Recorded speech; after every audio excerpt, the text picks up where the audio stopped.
Radio Bilingüe presenta Línea Abierta. Línea Abierta es un programa de noticias, diálogo y comentario producido por Radio Bilingüe en Fresno y San Francisco, California. El programa tiene auspicio parcial de la Fundación de California Endowment y la Corporación para la Difusión Pública.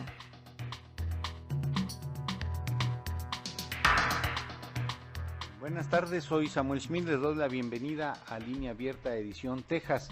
Esta semana vamos a platicar con Jorge Mahfoud, profesor de la Universidad de Georgia, sobre literatura y política latinoamericana. Va a ver usted qué personaje. Pero antes, vamos a las noticias. Esta es la primera edición de Noticiero Latino, un servicio de satélite Radio Bilingüe. Enseguida presentamos las noticias de hoy en voz de nuestros corresponsales. Desde Washington informa Patricia Guadalupe. Noticiero Latino es una producción de Radio Bilingüe en Fresno, California, con auspicio parcial de la Fundación de California Endowment y la Corporación para la Difusión Pública. Escucha usted Satélite Radio Bilingüe. Bueno, bienvenidos otra vez. Soy Samuel Schmidt. Estamos esperando que se conecte Jorge Mahfoud de la Universidad de Georgia. Con él vamos a hablar sobre literatura y política latinoamericana y le vamos a preguntar en primer lugar qué es para él Latinoamérica. Le recuerdo nuestros teléfonos para que nos llame, el 1-800-345-4632, es llamada gratis, y desde México llámenos 001-800-010-2166. Aprovecho también para saludar a nuestras estaciones hermanas. En Little Rock, Arkansas, la KABF, en Far, Texas, la KRUC, y en Lancaster, Pensilvania, la WLCH. Y bueno, pues está conmigo Jorge Mahfoud. Él es escritor uruguayo, estudió arquitectura en Uruguay, fue profesor de diseño y matemáticas, y bueno, al parecer, con un gran tino, abandonó esas profesiones para dedicarse a la escritura y a la investigación literaria. Ha publicado entre sus múltiples trabajos Perdona nuestros pecados en el 2007, La narración de lo invisible en 2006, tiene una novela que se llama Hacia qué patrias del silencio en 1996 y ensayos, una colección de ensayos que se llama Crítica de la pasión pura, esto lo publicó en 1998. Fue finalista del Premio Casa de las Américas en Cuba por la novela La Reina de América y recientemente recibió el premio, esto fue el año pasado, Excellence in Research Award in Humanities and Letters. En fin, es un hombre verdaderamente muy talentoso. Jorge, ¿cómo estás? Buenas tardes. Buenas tardes, Samuel. Oye, Jorge, bueno, mi primera pregunta es, cuando yo te invité a este programa y te dije, quiero que hablemos sobre literatura y política, y tú me pusiste Latinoamérica y me dijiste es que Latinoamérica va más allá del Río Bravo, al norte. Sí, claro, habría que primero saber qué entendemos por Latinoamérica. Bueno, Latinoamérica es un anglicismo, quizás sería un poquito mejor, o más castellano, América Latina. ¿Qué es la América Latina? Un conjunto de países con determinadas características. Sabemos que el término latino aparentemente es introducido por los franceses para incluirse en este continente. Anteriormente sería Iberoamérica, es decir, o Hispanoamérica. Bueno, pero más concretamente sobre tu pregunta, si consideramos, por ejemplo, México como América Latina, Perú como América Latina, a pesar de que también esa definición procede de la visión europea y norteamericana, en la cual se identifica lo indígena como típico latinoamericano, por ejemplo, cuando hablamos de arte latinoamericano, literatura latinoamericana, cultura latinoamericana, desde el mundo anglosajón se tiene la imagen de la cultura indígena, que no tiene nada de latino, ¿verdad? Lo inca, lo maya, lo azteca no tiene nada de latino.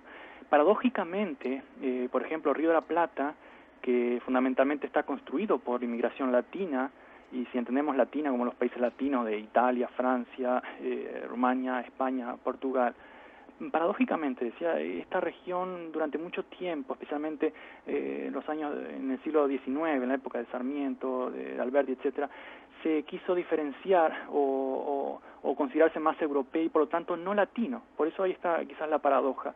Lo que era la región más latina de América se consideraba no latino y era visto por el norte, por el mundo anglosajón o europeo en general, como no tanto latino, sino los europeos del sur. Y de ahí el arte, por ejemplo, Torres García se consideraba un europeo del sur, de Figari, etcétera, y con una fuerte vinculación con Europa, claro. Ahora, ¿qué pasa? Si consideramos las características de la cultura latinoamericana en México, en República Dominicana, en Colombia, en Chile o en cualquier parte de lo que hoy consideraríamos los países iberoamericanos, también deberíamos incluir Miami y quizás con más razón aún gran parte de California, gran parte de Nuevo México, no solo por razones históricas, que todo eso fue alguna vez México y tuvo una raíz cultural latina, hispánica muy fuerte, sino que actualmente es tan latino o latinoamericano como podría ser Puerto Rico, quizás, me parece. Oye, Jorge, es que Los Ángeles es la segunda ciudad mexicana del mundo. Sí, claro. Claro Así que sí, como, así como Buenos Aires es la primera ciudad gallega del mundo. o italiana también. No, Claro. hay más gallegos en Buenos Aires que en Galicia. Sí, y hubo más italianos que en Venecia. Recuerda que a finales del siglo XIX el 80% de los porteños eran de origen italiano. Y bueno, y con respecto a los hispanos hablantes, podríamos decir el gran continente dominicano, puertorriqueño de Nueva York, aparte de otras comunidades de origen latinoamericano, ¿no? ¿Eso no es Latinoamérica? Es la misma cuestión que a veces se plantea cuando en las universidades o en otras partes se habla de el español como enseñanza de segunda lengua o lengua extranjera, ¿no? Y la pregunta sería, ¿es realmente el español una lengua extranjera o es otra lengua norteamericana? Al fin y al cabo, Estados Unidos nunca tuvo una lengua oficial, ni una religión oficial, ni una ideología oficial, ¿no? Y el español siempre ha estado presente, incluso antes que el inglés aquí en lo que hoy es Estados Unidos. Por lo tanto, podríamos considerar gran parte de Estados Unidos con implicaciones políticas y sin implicaciones políticas, como una región cultural llamada América Latina, en gran parte, y también el español como lengua nativa y lengua propia de Estados Unidos. Oye, es que justamente lo que dices es lo que ha disparado los miedos entre ciertas comunidades en Estados Unidos, ¿no? La expansión de las comunidades hispanas, por decirles de alguna manera, o latinoamericanas, o como sea, está ampliando el territorio cultural a un lugar donde ellos esperaban tenerlo reservado, ¿no? Sí, claro, cuando decimos ellos, seguramente nos estamos refiriendo a un determinado grupo político, ideológico o cultural, o simplemente de un grupo poblacional anglohablante o angloparlante. Es que te pongo un ejemplo, Jorge. Esta semana hubo un meeting enfrente de un consulado mexicano de un grupo de neonazis y su grito era América es blanca. Bueno, la población blanca es minoría, eso es obvio. Lo que pasa es que, bueno, ocurre como en Bolivia, que la gran mayoría siempre fue de origen indígena, aunque no necesariamente, como algunos críticos dicen, deban estar con plumas en la cabeza, pero es de origen indígena. Pero, sin embargo, hasta mediados del siglo XX se creía que los blancos eran mayoría. ¿Y por qué? Simplemente porque tenían los medios de comunicación, lo que sería la prensa escrita, una prensa bastante mediocre, pero eran dueños una determinada etnia, la criolla blanca, y por lo tanto se consideraban mayoría. Y lo mismo se puede entender en este caso. Estrictamente, yo no creo que sea una mayoría la población blanca en América, simplemente que por una razón política e histórica de varios siglos, ha estado en el poder y es dueño de los medios de comunicación y por lo tanto tiene una presencia visual muy muy fuerte. Por ejemplo, las telenovelas que vemos de Latinoamérica en Estados Unidos, parece una población blanqueada y cuando aparece alguien con rasgos indígenas es mucamo o alguien con una deficiencia mental. Es decir, la misma reproducción cultural que procede de América Latina sirve para consolidar esos estereotipos racistas, clasistas y sexistas. O sea, Jorge, para ti, estoy hablando con Jorge Mahfoud, profesor de literatura en la Universidad de Georgia, para ti la frontera no es necesariamente un tema físico. Políticamente sí, es una línea muy marcada. Políticamente hay una ley de un lado, una ley del otro, hay controles aduaneros. Políticamente existen fronteras todavía. Yo creo que en el siglo XX vamos a ver un poco el desmorone aún mayor. Actualmente hay una tendencia a borrar un poco las fronteras. Políticamente existe. Culturalmente no, es una visión más bien visual y artificial. ¿Qué diferencia hay entre un lado y del otro la frontera mexicana? O incluso que probablemente haya más diferencias en el interior entre dos puntos diferentes de Argentina que entre un punto de Argentina y otro de México o de Estados Unidos. No existe una frontera cultural marcada en ese aspecto. Jorge, déjame hacer una pequeña pausa. Ustedes no se vayan, llámenos 1-800-345-4632.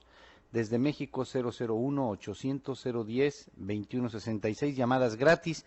Y el profesor Jorge Mahfoud quiere platicar con el público. Regresamos en un momento. Will one day live in a nation where they will not be judged by the color of their skin, but by the content of their character. I have a dream today.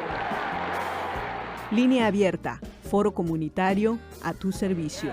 One day right there in Alabama, little black boys and black girls will be able to join hands with little white boys and white girls as sisters and brothers. I have a dream today.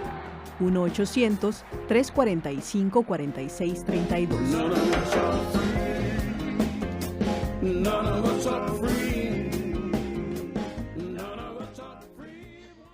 Regresamos a Línea Abierta. Estoy platicando con Jorge Mahfoud. Él es colaborador de La República, El País, La Vanguardia, Monthly Review, Political Affairs, Rebelión, Research Center of the Americas, Revista Iberoamericana, Tiempos del Mundo, Jornada, Milenio, Página 12. Jorge, escribes en todos lados. Bueno, mejor dicho, tienen la amabilidad de publicarme en todos lados. Yo escribo en un solo lado, pero los textos se reproducen, yo no lucro con eso, pero se reproducen en muchas partes y para mí es un honor que se interesen por ellos. Y una suerte además que te publiquen en tantas partes. Oye, fíjate que nos está escuchando un amigo mutuo desde Sevilla, Antonio Hermosa, a quien le mandamos un saludo. Antonio, de Araucaria. De Araucaria, cuando le dije que ibas a estar hoy en el programa, me dijo, pues lo escucho y ahí estaré escuchándonos por internet desde Sevilla, nuestro amigo mutuo, Antonio Hermosa. Jorge, ¿cómo se refleja la literatura en este ámbito cultural tan extenso que rompe las fronteras físicas? Bueno, la literatura muchas veces, no creo que pueda dar una opinión contundente a esta pregunta, pero es porque es muy compleja la respuesta. Pero creo que la literatura normalmente, depende de qué género estemos hablando. Por ejemplo, cuando decimos literatura, generalmente en mente tenemos y la gente tiene el género de narrativa, es decir, el cuento y la novela. Pero hay otros géneros que son literatura también, como la poesía, el teatro, la dramaturgia, y podríamos incluir los guiones de cine también, y el ensayo. La narrativa me parece a mí que siempre ha sido bastante conservadora a determinados cánones clásicos, y por lo tanto ha ido a veces muy por detrás de los cambios culturales. Quizás el ensayo ha estado un poquito más por delante. Tal vez sea un poco pretencioso pensar de que a veces está un poquito por delante de la ola histórica. No sé, esto puede ser muy discutible, pero yo creo que entre los géneros normalmente ha habido muchas diferencias y muchas disputas también, porque desde un punto de vista político la variedad es enorme, ¿verdad? Podríamos citar una lista de autores que quizás para la gente no tiene mucho significado, pero la variedad es muy grande, no solamente de aquella literatura que ha sido deliberadamente escrita o entendida desde una perspectiva política, social, sino aquella otra que deliberadamente se ha puesto al margen o ha querido ponerse al margen de la problemática que la rodea, que es una forma de estar vinculado a ese contexto también, simplemente mirando para el otro lado. Pero, bueno, depende de qué punto geográfico me podés preguntar sobre la respuesta de la literatura en la política, ¿no? Pero insisto que el ensayo es quizás el que más, de forma más explícita, se expresa, y es un género bastante popular. Yo creo que es más popular en su escritura que la novela, aunque la novela sea muy popular en su lectura y muy fácil de masificar. Es una otra paradoja, porque se puede haber un bestseller en novela, y generalmente son aquellas que tratan de mirar para el otro lado, de no mirar la realidad o desinteresarse, que cumple una función, que es la función reproductiva de esa sociedad, de esa ideología, de esa cultura hegemónica. Simplemente la reproduce no incomodando al lector. Por lo tanto, son bestsellers, son fáciles de leer, son muy consumidos, fanáticamente consumidos, y olvidados también, rápidamente olvidados, porque su objetivo es ese, es el olvido. Como ir al cine, voy al cine, entro, me divierto, olvido el mundo exterior, los problemas exteriores, al salir olvido la obra de arte y estoy pronto para repetir la rutina semanal. En el caso del arte problemático es al revés, uno entra para encontrar un problema. El problema no lo inventa el artista, sino que el artista saca el problema de la realidad. Por lo tanto, el espectador, cuando sale de esa realidad, cuando sale de esa novela, de esa película, no está dispuesto a olvidarlo, o quizás no puede olvidarlo, porque el problema queda abierto, queda planteado. ¿Por qué? Porque no lo ha inventado Agatha Christie y lo ha cerrado al final, sino que pertenece a su propio contexto, a su propia realidad, y el artista no lo resuelve, simplemente lo plantea, lo expone. Y quizás esa sería, desde mi punto de vista, haciendo una lectura política de la literatura, sería un poco más honesto que en el otro caso, en el cual pretende pasarse de arte neutral, como arte neutral, ¿verdad? Pero tú me mencionaste hace un momentito algo que a mí me parece muy importante, y es esta relación entre la literatura, cualquiera que sean sus formas, más la narrativa, ¿no? Y la realidad. Se critica mucho, por ejemplo, a los creadores y dicen, es que no están fuera de la realidad, están en la Torre de Marfil, no entienden la realidad, etcétera. Como si el autor escribiera para él y para sus amigos. Bueno, ahí creo que hay dos problemas. Primero, vamos a ver la Torre de Marfil, famosa, por ejemplo, en el modernismo, bueno, y en el arte por el arte en Europa, y el modernismo acá en Iberoamérica hace un siglo y pico. Hubo una voluntad, sí, de los artistas de decir, bueno, vamos a renovar el medio, que es el lenguaje o la expresión, y por lo tanto vamos a poner el foco en el instrumento, en lo que antes se consideraba el medio. Para poner el foco en la palabra, en la musicalidad, en la estética de la expresión, es necesario olvidarnos del fondo o del tema o del problema. ¿Cómo se lograba en ese caso? Bueno, hablando de una realidad que no existía. Rubén Darío en Nicaragua comienza hablando de princesas en Europa que no existían, es decir, envío el tema geográficamente lejos y temporalmente lejos, es decir, no me ocupo de mi tiempo ni de mi lugar. Paradójicamente, Rubén Darío, a principios del siglo XX, pone los pies en la tierra de una forma bastante violenta, o bastante radical, quiero decir, y quizás en base a la crítica de José Enrique Rodó, pero termina siendo un poeta político. Por ejemplo, su poema a Roosevelt es un ataque furibundo a la política de Theodore Roosevelt, y es decir, hace un giro radical de 180 grados y se ocupa en su poesía del aquí y del ahora, y ahí aparece la dimensión política que es típica del aquí y del ahora. Eso sería más bien una voluntad Jorge, de alejarse. déjame que te interrumpa, porque tenemos una llamada que tiene mucha prisa. Nos llama Leticia de Seattle, Washington. Leticia, buenas tardes. ¿Leticia? No. Bueno, si se pone al aire, es que nos mandó el mensaje que tenía un poco de prisa y queríamos que tú te comuniques con el público, Radio Escucha. Pero perdón, Jorge, te interrumpí. Bien, no, siempre me interesa hablar con la gente, pero termino el razonamiento. Primero estaba diciendo, bueno, contestando tu pregunta sobre la Torre de Marfil, esa sería la que hablamos recién, la voluntad de alejarse, de separarse de la realidad, etcétera. Ahora, cuando hablamos de realidad, lo que queremos decir es realismo, porque ¿qué significa la realidad? Realidad es lo que se ve en CNN, en la televisión.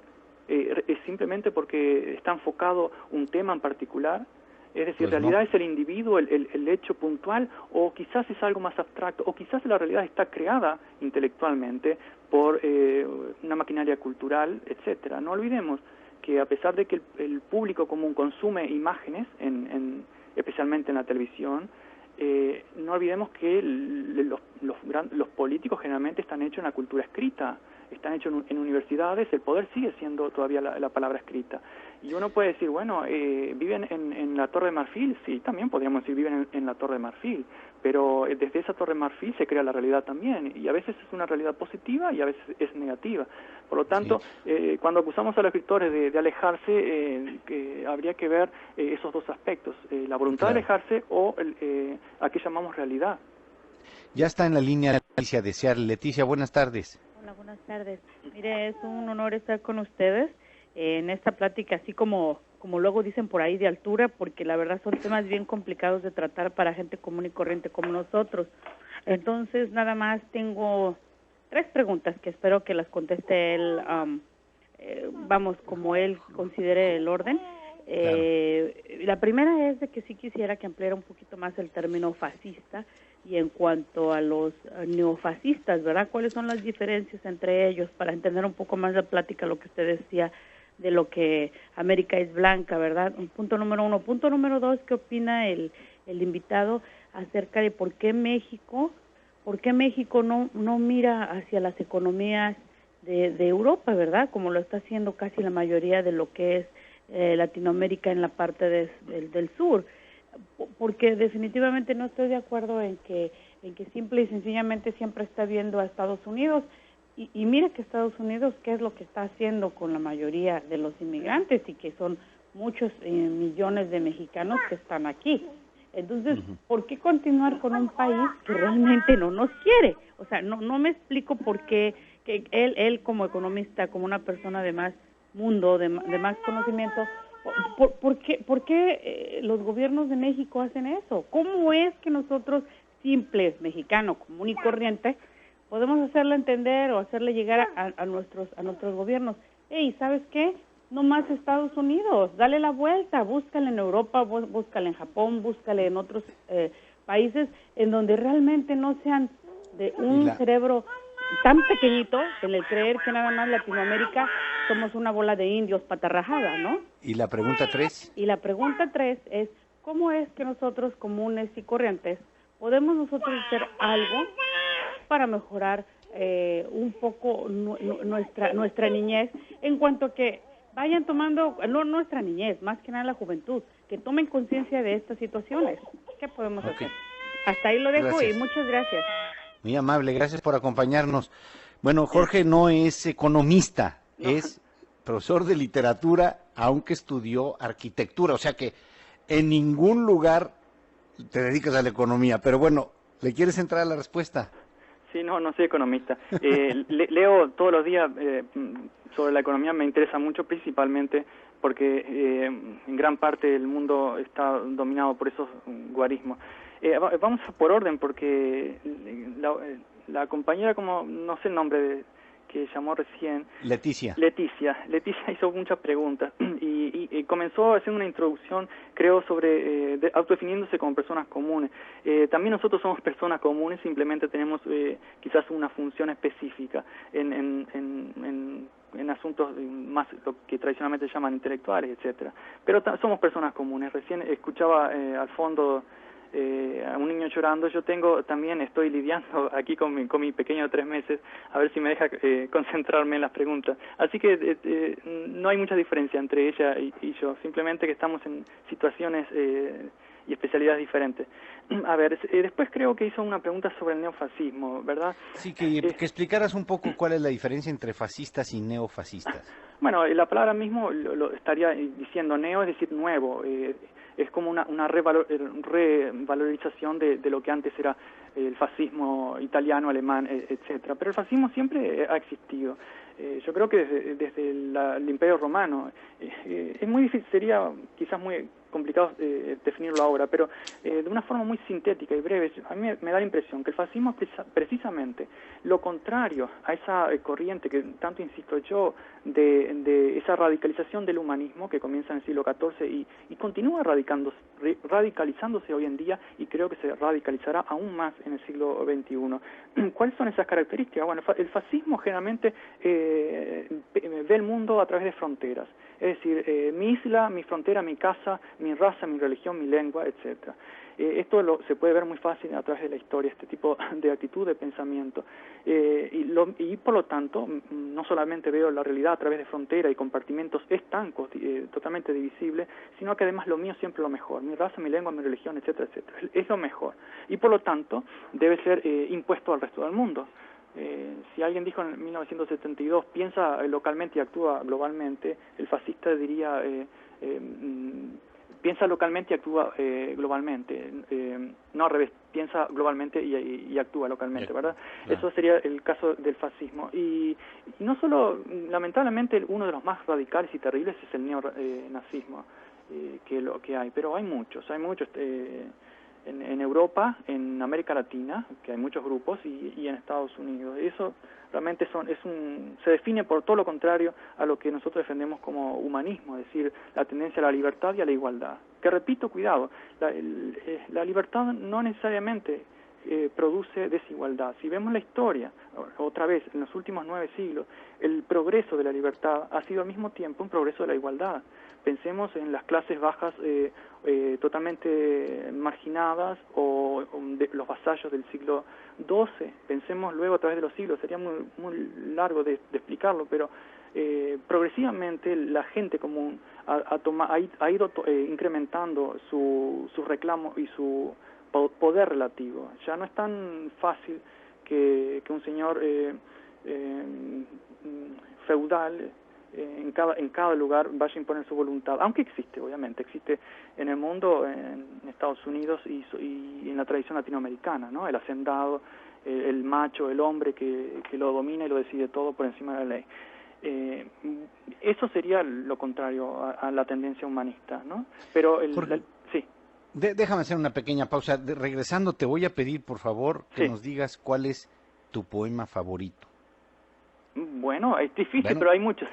Ya sé, tu favorito. Tienes aquí como unos 15 segundos para que lo pienses mientras hacemos una pausa. No se vaya, estamos hablando con Jorge Mahfoud. Regresamos.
Regresamos a Línea Abierta, edición Texas. Usted puede comunicarse con nosotros por teléfono 1-800-345-4632, desde México gratis 001-800-010-2166. Puede comunicarse por internet, entre usted a www.radiobilingüe.org y donde dice escríbanos, ahí le pica y nos manda un mensaje. Jorge, nos llega un mensaje por ahí que dice, ¿la literatura es o suele ser elitista? ¿Será que no se baja al pueblo o el pueblo que no se sube? ¿Hola? Sí. Sí, las dos cosas. La literatura ha sido muchas veces elitista y esto se conecta con lo anterior. Esa tendencia humanística a ampliar la libertad y la igualdad lleva a que la literatura se haya expandido y dejado de ser tan elitista. Pero cuidado, una cosa es que se expanda al pueblo y otra cosa es la vulgarización. Podemos pensar, Corín Tellado no era nada elitista, ¿verdad? Sin embargo, o las telenovelas muchas veces de categoría Z, no es nada elitista. Sin embargo, no creo que eso sea el paradigma de la elevación del pueblo, sino simplemente la reproducción de lugares comunes. Por lo tanto, las dos cosas son verdad. Creo que la literatura ha sido mucho tiempo y muchas veces elitista, y al mismo tiempo creo que debe dejarse de ser elitista, no porque baje su nivel, sino porque el pueblo, la gente, en ese proceso de igualación, de libertad, tiene mucho más acceso, mucho más posibilidades y mucho más educación también, mucho más preparación que antes. Pero bueno, el tema es el tema es el acceso. Por ejemplo, 100 años de soledad, ¿es elitista? Buena pregunta. 100 años, a pesar de que es catalogado como gran literatura, es también un bestseller, ¿verdad? Creo que poca gente puede decir que no lo conoce, y muchos lo han leído. Yo creo que no es elitista, puede ser un ejemplo intermedio, ¿verdad? Tampoco le cambia el mundo a nadie, ¿no? Pero sí es alta literatura, si cabe esta palabra, y al mismo tiempo no es elitista, sería un buen ejemplo, sí. Bueno, porque a final de cuentas hay un fenómeno que hay mucha gente que habla de libros que no leyó nunca, ¿no?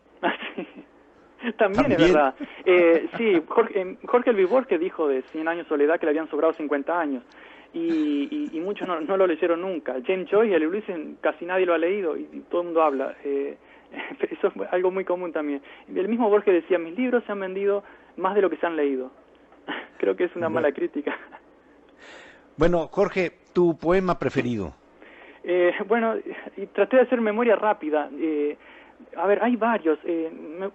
Me gustaría citar a Benedetti, Martí, Darío, etcétera, pero ahora en este momento me estoy acordando de alguien, Sor Juana, por ejemplo, y me estoy acordando de unos poemas, mejor dicho, un poema Redondillas, y un verso decía algo así como, aunque cualquiera de los dos mal haga, ¿quién es más de culpar? ¿La que peca por la paga o la que paga o el que paga por pecar? Es decir, la prostituta que peca por el dinero o el hombre que peca teniendo relaciones con la prostituta. Había aquí en este poema una fuerte crítica social al hombre que tiene relaciones por dinero, pero vuelve a la sociedad totalmente reivindicado como macho y hombre honorable, padre de familia, pero la prostituta terminaba en una situación marginal y por lo tanto y moralmente marginada y despreciada y violentada física y moralmente. Entonces creo que ese poema es fantástico. Repito algo así como, aunque cualquiera de los dos mal haga, ¿quién es más de culpar? ¿La que peca por la paga o el que paga por pecar? Y, tenemos una llamada de Humberto de Los Ángeles. Humberto, buenas tardes. Buenas tardes, mucho gusto para los dos, para el señor invitado que está aquí con usted también. Muchas gracias. El comentario que yo tenía era que lógicamente hay mucha gente que tiene la probabilidad de tener tiempo para leer o comprar libros y ponerse a leer cierto tipo de literatura un poquito elevada, un poquito alta.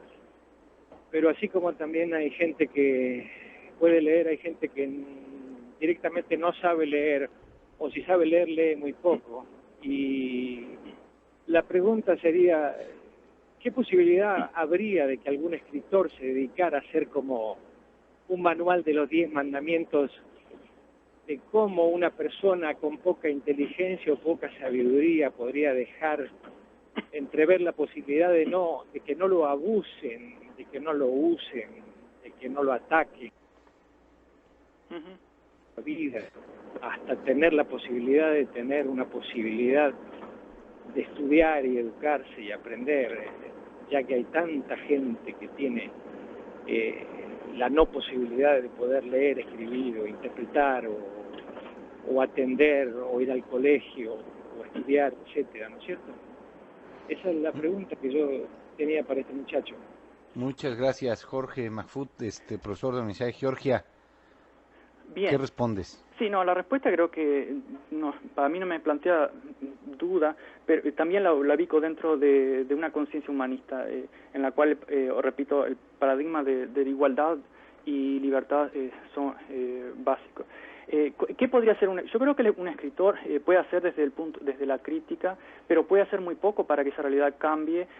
Primero tiene que cambiar la sociedad, la realidad social, y por lo tanto tiene que haber un cambio social. Ahora, la pregunta sería, y acá se plantea la responsabilidad del intelectual. Sí, el intelectual tiene una determinada responsabilidad, pero no debe pensar que él es el iluminado y que va a cambiar la sociedad, y al mismo tiempo no debe tampoco renegar de su responsabilidad desde su especificidad.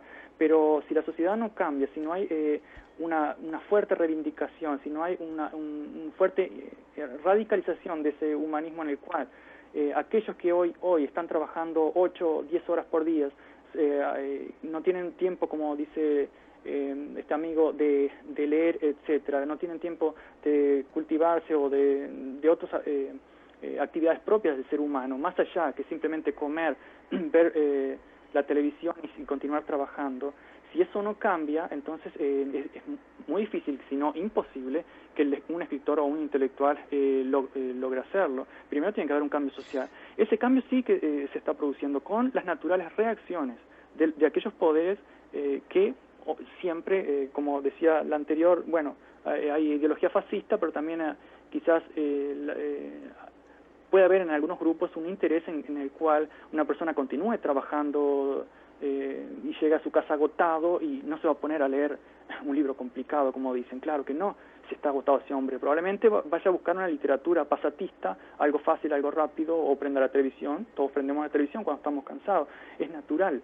Pero quizás lo que ahí un filósofo del siglo XIX respondería, para que ocurra eso, es necesario todavía pasar del reino de la necesidad al reino de la libertad. Si bien podemos pensar optimistamente de que estaríamos en ese camino, todavía no lo estamos, evidentemente. Cuando hay tanta gente casi embrutecida, no porque le falta inteligencia. El amigo nuestro recién acaba de decir qué hacer con la gente de poca inteligencia. Con la gente de poca inteligencia es muy difícil hacer algo, pero podemos asumir que la mayoría de esa gente no le falta inteligencia, pero sí le falta la oportunidad de tener, como un ser humano cualquiera, la posibilidad de cultivarse espiritual, cultural, psicológicamente, etcétera, y acceder a ese llamado reino de la libertad, suponiendo de que esto es posible. Pero si su situación, la sociedad le está permanentemente exigiendo una carga horaria que lo deja exhausto día a día, 6 o 7 días a la semana, eso es muy difícil, y un escritor eso no lo va a cambiar. Nos llama Julián de Santa Rosa, California. Julián, buenas tardes. Buenas tardes, Samuel. Interesante el tema, como siempre, tus tópicos bien interesantes. Yo nada más quería agregar algo. Mira, creo que sí, la literatura ha sido desde siempre una actividad elitista. Eso no quiere decir que por decir así, como los de abajo, la novela esta, puedan acercarse a ella, ¿no? Desgraciadamente, ya lo ha comentado tu invitado, se está pasando esa distancia, ese separamiento entre la literatura y las más populares está siendo cada vez más grande. ¿Por qué? Porque precisamente la necesidad impera más que la libertad, precisamente como lo dijo él. Pero aparte hay otra cosa, hay otros aspectos. Yo estoy hablando, yo radico acá en California. La mayoría de la gente que viene acá llega y repasa el nivel, ya su necesidad está cubierta. Llega un momento en que su libertad está ya casi en sus manos, la tiene. Muchos viven ya económicamente, podemos decir, desahogados, sin la necesidad de decir quiero comer, quiero vestirme, quiero un techo. Y ya mucha de la gente ha conseguido todo eso. Pero ¿qué pasa? A la gente le duele invertir en libros, a la gente le duele gastar en educación, a la gente le duele en poner tiempo con sus hijos a hablar, a educarme para yo educar a mis hijos. Entonces todos esos son factores, ya más que económicos, son sociales y culturales, que de alguna manera hay que cambiarlos. Siempre lo he dicho y lo vuelvo a repetir, venimos de otros países buscando un modo viviendo mejor para nuestras familias, nuestro pretexto es para nuestros hijos, y acá teniendo buenas escuelas, buenas librerías. En mi caso, por ejemplo, tengo una librería como a 500 pasos de mi casa. Entonces, ¿cómo no aprovechar esos recursos, no? Y eso es un pecado, diría yo, que teniendo todos los medios cerca, mejor nos quedemos a ver tele. Y creo que también descansas en el momento que te vas a una librería con aire acondicionado y agarras un libro. Yo creo que por ahí debemos empezar. Si después del trabajo no hay otra actividad prioritaria, yo creo que después del trabajo la actividad prioritaria, con prioridad mayor, debe ser la familia y nuestros hijos. Si no alcanzamos a entender eso, entonces creo que siempre la literatura va a estar por los cielos y nosotros por la tierra, ¿no? Gracias, Julián. Bueno, pues el día que digamos, después de tener casa, techo, coche, quiero un libro. Está en la línea José de Napa, California. José, buenas tardes. Sí, buenas tardes, señor Smith. Bienvenido, lo oímos. Sí, como siempre, trayendo grandes personalidades, ¿verdad? Gracias. Bueno, oiga, pues hace lo posible. Y bueno. Lo escuchamos. Bueno, sí, lo escuchamos. Mire, en cuestión de la literatura, yo hace poco soñaba con formar un club de lectores, donde nos concentráramos y leyéramos algunos libros para darle algún sentido y sacarle provecho en un término común. Pero yo cuando platicaba con algunas personas decían, mira, lo primero que necesitamos es tener una seguridad y dice, nosotros para conocer de cultura, para conocer de literatura o para conocer de otras cosas, que eso nada más es para otro tipo de gente, primero necesitamos satisfacer ciertas cuestiones. Entonces yo me ponía a pensar, si la literatura, como decían, no fueran tan elitistas, o sea, que se concentraran hacia el pueblo, que hicieran cierta escritura que verdaderamente llamaran un gran interés a lo que comentaba el señor de Los Ángeles y que trabajaran sobre los conceptos de la fe, sobre el concepto de riqueza, sobre el concepto de salud, de prosperidad, de felicidad, el de amor, el de poder de la comprensión y sobre sabiduría e inteligencia. O sea, parece que en esos conceptos sería muy interesante, pero en profundidad yo creo que se transmitiría algo muy importante donde se jalaría que mucha gente entrara a la literatura. Ese es mi comentario y lo felicito. Hasta luego, adiós. Gracias, José. Vamos a hacer una pequeña pausa. Jorge, te pediría que pienses en la siguiente pregunta que nos acaban de llegar. Se sostiene que los poderosos se preocupan por reducir las capacidades intelectuales de las masas porque así las pueden controlar. Y las masas que estuvieran educadas son un factor de riesgo para el sistema. Piénsale, hacemos una pausa muy breve y ahorita regresamos. Mañana jueves en Línea Abierta. Este mes se transmitirá un documental sobre la Segunda Guerra Mundial. Muchos dicen que sigue sin mostrar la experiencia de los veteranos latinos. Fuimos bastantes que fuimos y fuimos a defender la patria que es nuestra patria y la queremos. Línea Abierta a las 12 del mediodía, hora del Pacífico, en esta su emisora.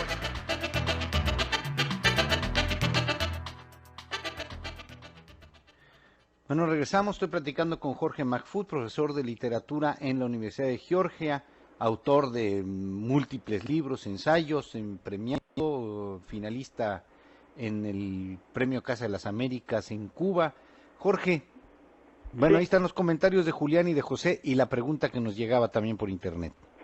Bueno, hay varios puntos.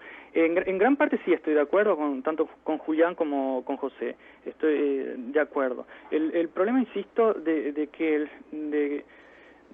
el problema, si es que vemos un problema, yo lo veo, está en cambiar determinados aspectos de la sociedad. Si estamos hablando que estamos en un determinado periodo en el reino de la necesidad, es decir, trabajar para cubrir lo que es indispensable, pero resulta que en cierto momento logramos ese mínimo que nos parecía necesario y resulta que no existe el techo, porque luego de tantos años, de tanto tiempo en la misma práctica, lo único que aprendimos es a consumir.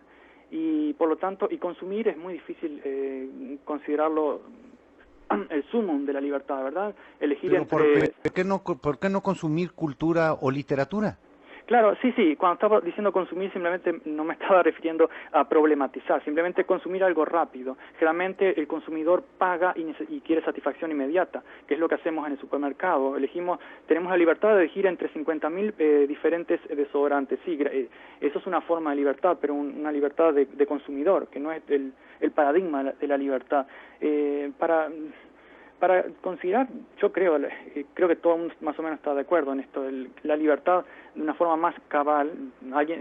José habló de la fe, etcétera. Claro, en realidad fe existe de muchas formas. Algunos tienen fe en su automóvil y otros tienen fe en lo que dice un talk show en la radio.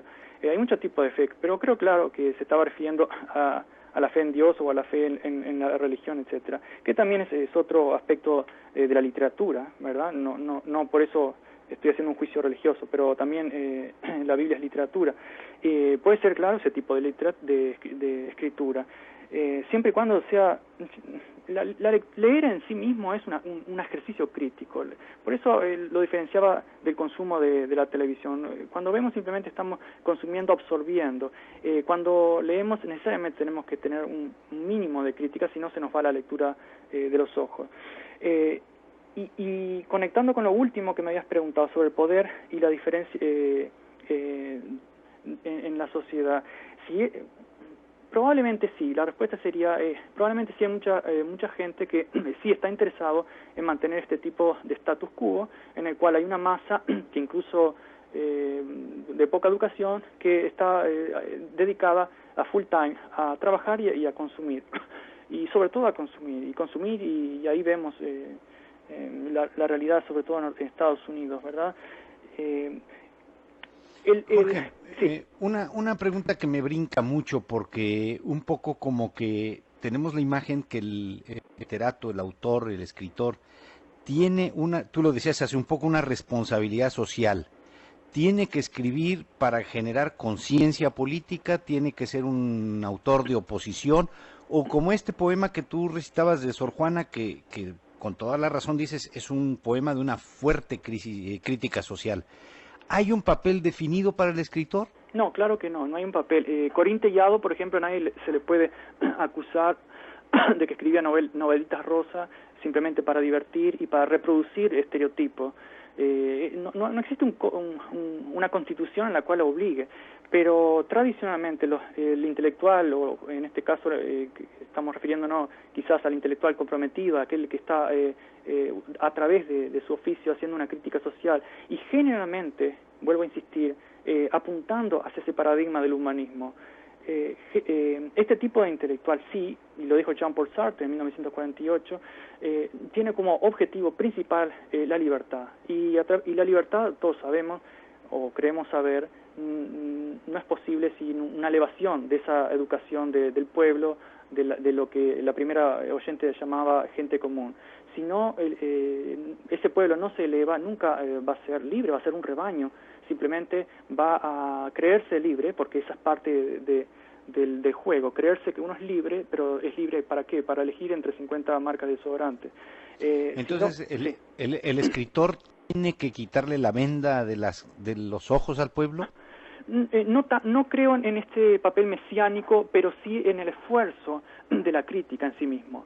Es decir, si el escritor, o si desde su oficio puede tener una perspectiva histórica más amplia, puede equivocarse, claro que sí. Los intelectuales han cometido graves errores, pero generalmente la crítica de por sí, el aporte del dato, el aporte del cuestionamiento de por sí, ya es un paso en el progreso de esa libertad. ¿Por qué? Porque aun cuando nos equivocamos, estamos generando una contracrítica, y esa contracrítica puede ser superior, puede ser mejor, y ahí está el proceso de liberación como seres humanos.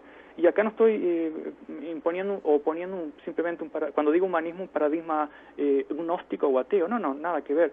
Eso depende de cada persona. Pues puede ser la liberación hacia Dios o la liberación de las oportunidades de toda la humanidad, el reconocimiento de que somos en esencia iguales, que no se traduce en las grandes jerarquías de poder, y mucho menos en la Edad Media, y mucho menos en el siglo XVIII, pero todavía estamos en ese proceso de lucha y liberación. ¿Cuál es el camino? Bueno, algunos dirán, bueno, hay que cambiar fuertemente las estructuras.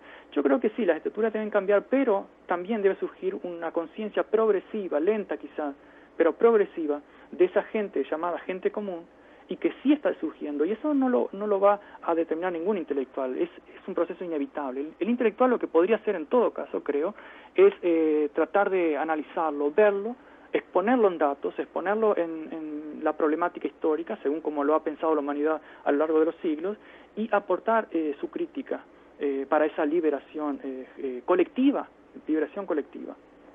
Tengo una llamada de Arnulfo de Yakima, Washington. Arnulfo, buenas tardes.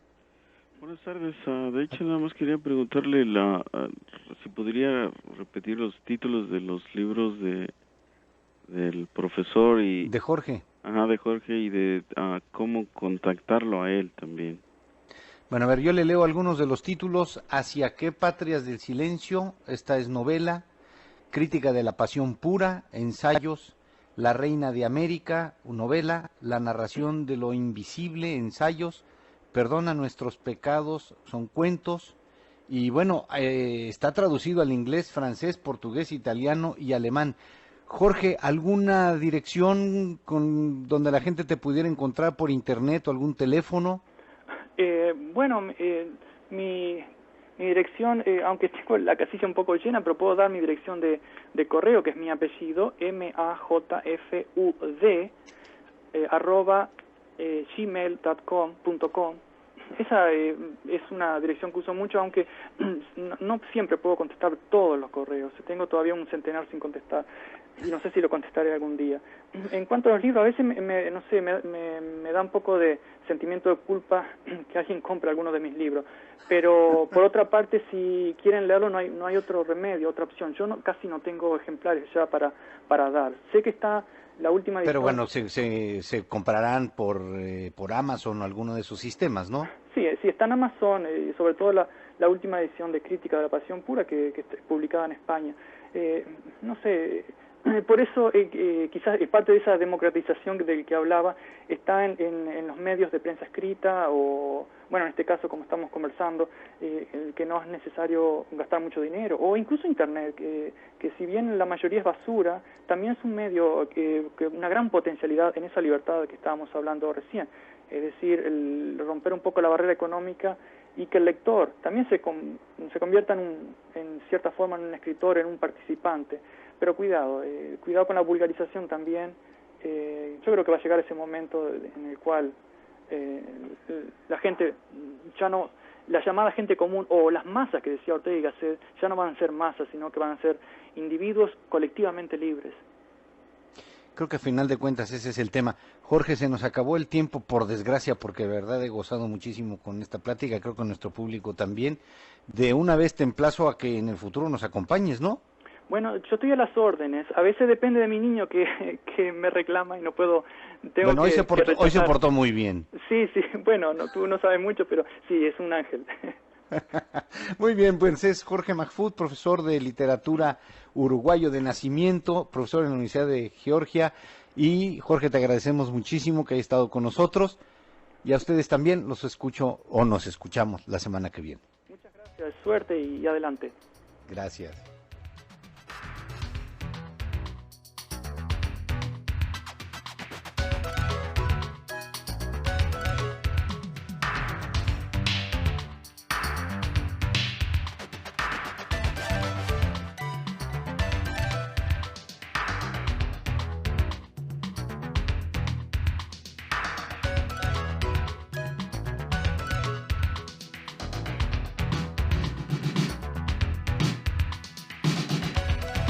Línea Abierta es un programa de noticias, diálogo y comentario producido por Radio Bilingüe en Fresno y San Francisco, California, con auspicio parcial de la Fundación de California Endowment. Este programa se distribuye a través del servicio de satélite de la Radio Pública Nacional de los Estados Unidos. La Universidad Estatal de California en San Marcos y la Universidad Estatal de California en Fresno hacen posible la transmisión por medio del Internet. La productora de Línea Abierta es Sara Shakir. El conductor técnico es Jorge Ramírez. Productora asociada Sadie Stavely. Asistentes de producción María de Jesús Gómez y David Hernández. Samuel Orozco es el productor ejecutivo. Las opiniones que escuchó son exclusivas de sus autores. Escucha usted Satélite, Radio Bilingüe.